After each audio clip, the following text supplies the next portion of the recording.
과학이 만난 운명의 신과 전쟁사 속에서 미래 국방의 시그널을 찾는 128S. 교수님 안녕하세요. 네, 안녕하세요, 씨. 네, 우리나라도 지난해 말이었나요? 이 현존하는 아주 최고의 이지스 구축함인 정조대왕함이 해군에 인도된 데 이어서 올해 안에는 실제 작전에 투입된다고 합니다.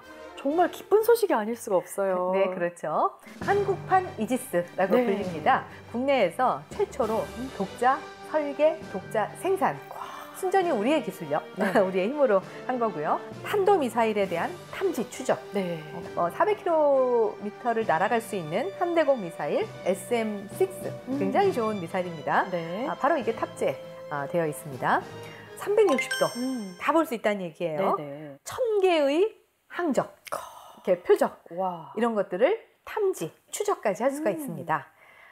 또 분당 4,500발 와. 이렇게 발사할 수 있는 근접 방어 무기 체계 헬리스라고 그래요. 네네. 또 이런 체계까지가 여기에 다 장착되어 있다라고 보시면 됩니다. 이 이지스함 한 척으로 항공기, 미사일, 함정, 잠수함까지 전부 다 막아낼 수 있는 거잖아요.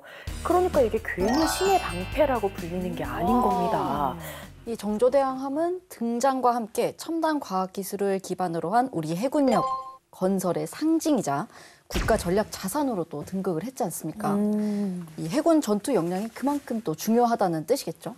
맞습니다. 이 어느 시대고 해군력은 곧 국력과 비례가 되고 군함은 또 한 나라의 국력을 상징하는 무기체계이기도 하죠.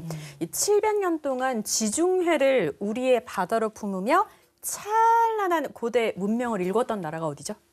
그 지중해니까 로마 아니에요? 맞습니다. 역시 우리 군플렉스 안방마님. 다르다. 자, 그럼 다음 문제. 대항해 시대를 연 나라는? 콜럼버스!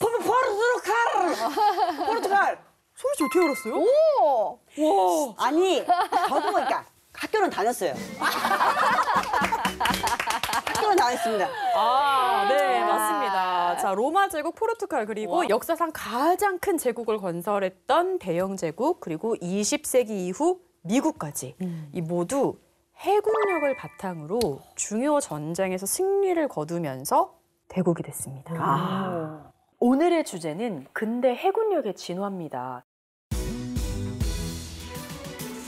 전통적인 해상 강국 하면 16세기부터 19세기까지 세계의 바다를 군림했던 영국을 딱 떠올릴 수 있지 않겠습니까? 맞습니다. 혹시 영국에 별명이 있는데요? 네네. 해가 지지 않는 나라. 네, 맞습니다. 네. 식민지가 하도 많으니까 식민지 전체를 네. 돌면서 아이고야. 계속 해만 바라보고 갈 수 있다는 얘기예요. 그 정도로 영국이 전 세계를 제패했는데요. 네. 결국은 영국은 섬나라니까 뭘 타고 가서 식민지를 건설했겠어요? 배를 타고 그렇게 할 수밖에 없죠. 그러니까 항해술, 굉장히 중요할 수밖에 없죠. 네. 그리고 역시 또 군대를 보내야 되겠죠. 그러다 보니까 해군력, 이걸 통해서 세계 무역, 그리고 식민지 개척, 이게 다 이루어진 거예요. 그래서 경제적, 군사적 패권을 대영 제국이 장악을 하게 됐었다는 거죠. 그런데 이런 영국의 제국의 확장, 팽창, 여기에 해군력이 굉장히 강해졌었는데 네. 이 중요한 요인이 뭐가 있을까요, 동미 씨? 우수한 전술, 병력, 아니면 전쟁을 많이 했으니까 그에 따른 노하우 이런 거였을까요? 그런 것도 되고요. 우리 산업혁명, 그러니까 이 영국 해군력, 해군 무기체계, 전함, 네. 이런 것들도 역시 산업혁명, 철강, 엔진, 동력 이런 데 직간접적인 영향을 받아서 획기적으로 발전을 했다라고 볼 수가 있게 되는 거죠.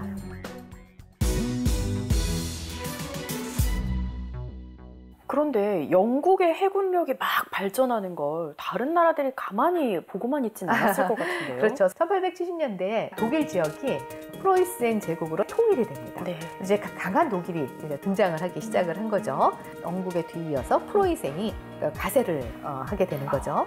그래서 함정에 탑재하는 대포, 군함포, 그다음에 포탄을 막으려고 한다면 배가 튼튼해져야 되겠죠. 네. 그래서 철갑을 두릅니다. 그래서 이런 것들을 철갑선이라고 얘기를 하는데요. 포의 화력이 좋아지니까 화포를 막기 위해서 더 튼튼한 철갑을 둘러야 되고, 또 철갑을 두르고 나니까 그거를 뚫기 위해서 더 강한 화포, 약간 창과 방패의 싸움, 뭐 이렇게 되는 거겠죠. 그래서 유럽의 해군력, 해군 무기 체계의 개량, 기술 혁신이 꼬리에 꼬리를 물고 이어지게 됩니다. 꼬리에 꼬리를 문 유럽 해군의 군비 경쟁. 단초가 된 사건도 있을 것 같은데. 그렇게 됐죠. 1800년대 초 혁명에 이어서 유럽을 정복한 유럽 정복하면 이제 나폴레옹이죠. 맞습니다. 네, 신혁명을 거쳐서 나폴레옹이 유럽을 제패하게 되죠. 그런데 이때 프랑스의 가장 큰 경쟁자 눈엣 가시 영국 맞습니다. 영국을 침공하려고 하니까 프랑스가 트라팔가 해협을 점령을 해야 돼요. 건너야 돼요. 그래서 스페인 연합군 하고 같이 결전을 벌이게 돼요. 그런데 이때 영국 함대를 이끈 굉장히 뛰어난 제독이 있습니다. 영국 사람들한테는 영웅인데요. 제독? 이 영국 신사는 알거든요, 제가. 근데 영국은 잘 모르겠어요. 근데 그 또 나폴레옹 전쟁 기간이니까 혹시 호레이쇼 넬슨 제독 아닐까요? 호레이쇼 닐슨 제독이요? 나에게 눈은 하나뿐이고 그 눈은 언제나 적을 주시하고 있다. 멋있어. 역시 현역군인 독거미 맞을까요? 영국 해군하면 호레이쇼 넬슨 제도가 아닌가? 역시 예비역이라서. 그래서 넬슨 제독이 아주 탁월한 전략을 써요. 그렇게 해서 한 척의 함선도 격침이 되지 않았다 그래요. 대승을 거두죠.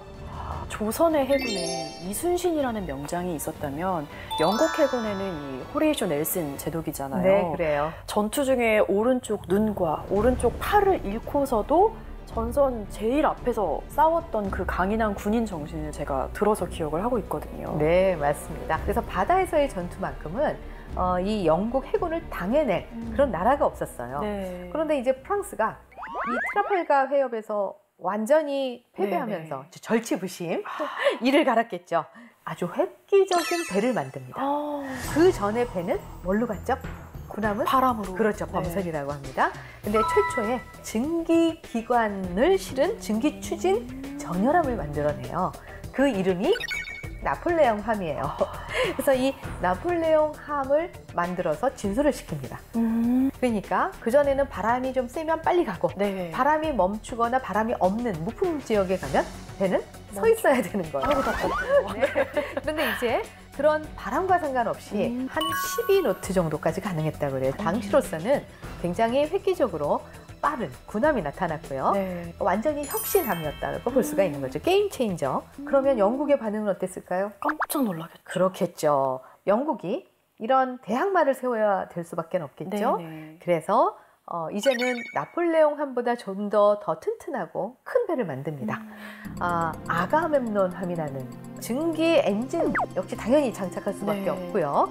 91개의 포를 여기다 실어요.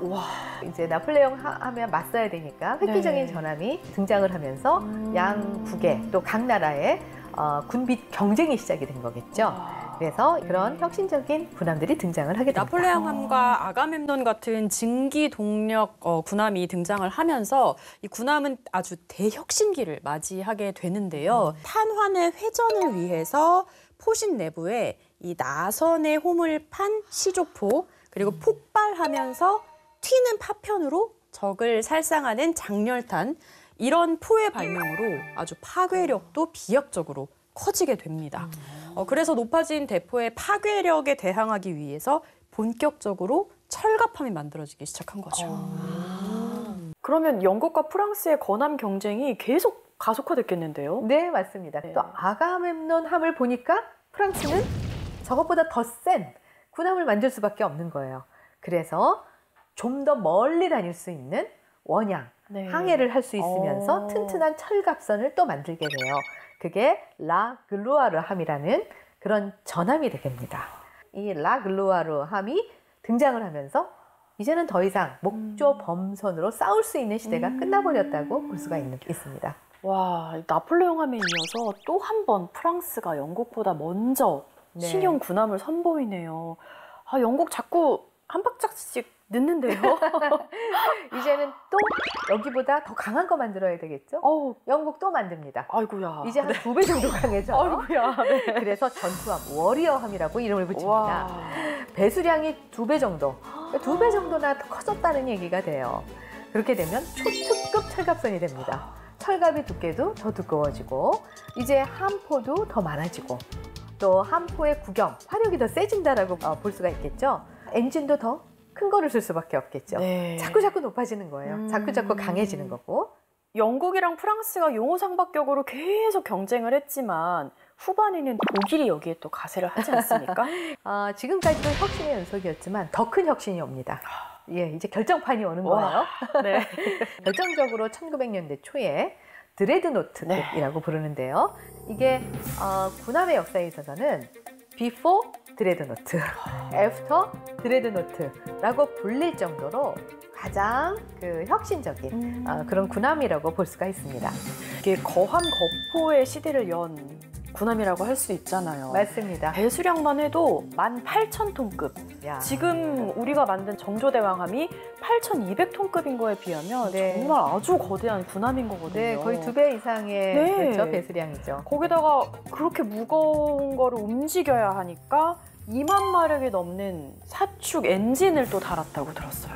그러니까 시속 39km까지 나갈 수 있고 당시로서는 정말 획기적인 속도였잖아요, 이게. 네. 이뿐만 아니라 당시 군함들은 구경이 되게 다양한 여러 화포를 실었다고 알고 있는데 이 드레드노트는 305mm 온리 빅 대구경만 탑재를 했다고 들었습니다. 아유, 와, 그러니까 이전에 나온 전함들을 순식간에 그냥 구식으로 만들어버리는 거죠. 그러니까요. 바로 이게 게임 체인저입니다. 네. 그래서 원양 함대, 대양을 다닐 수 있는 그런 원양 함대의 시대가 바로 이제부터 시작이 되는 거라고 볼 수가 있고요. 해군력 군비 경쟁이 출발을 했다. 이렇게 볼 수가 있겠습니다. 오늘도 너무 알차고 정말 네. 재밌었습니다. 와, 그러면 네. 다음 시간 또 알찬 네. 국방 전문 지식으로 만나뵐 날을 또 네. 기다리겠습니다. 기대하셔도 네, 좋습니다, 동미 씨. 알겠습니다. 다음 시간에 다시 뵙겠습니다. 안녕. 감사합니다.